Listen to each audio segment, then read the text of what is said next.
સુરતની કાપોદ્રા પોલીસ દ્વારા બાઇકની અંદર ચોરખાનું બનાવી દેશી દારૂનો જથ્થો લઈ જતા કાપોદ્રા સર્વેલન્સ પોલીસે ઝડપી પાડ્યો। આજે Kapodra police station surveillance staff બાતમી આધારે પેટ્રોલિંગમાં હતો ત્યારે વરાછા રોડ પર ગણેશ પાન સ્ટોરની સામેના રોડ પર એક યુનિકોર્ન મોટરસાયકલ પર આવેલો ઈસમ દ્વારા ચોરખાનું બનાવી પેટ્રોલની ટાંકીમાં દેશી દારૂની હેરાફેરી કરી રહ્યો હોય, જેમાં દેશી દારૂનું ગેરકાયદેસર વેચાણ થતું હતું।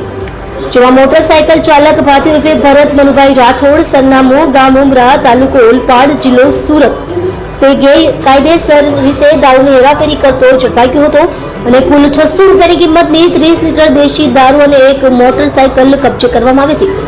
જેમાં મોટરસાયકલની કિંમત 40,000ની અને 7,000ની કિંમતનો મોબાઈલ ફોન કબજે કર્યો હતો, જે કાપોદ્રા પોલીસે કબજે કરી કુલ રૂપિયા 47,600નો મુદ્દામાલ જપ્ત કરી દારૂની હેરાફેરીમાં સંડોવાયેલ યુવકો સામે દારૂબંધી ધારાની પ્રોહિબિશન કલમ હેઠળ કાયદેસરની કાર્યવાહી હાથ ધરવામાં આવી હતી। આ મામલે પકડાયેલા આરોપી વિરુદ્ધ 65E ની ધારા લગાવી ડિટેન કરી કાપોદ્રા પોલીસ દ્વારા આગળની વધુ તપાસ હાથ ધરવામાં આવી છે।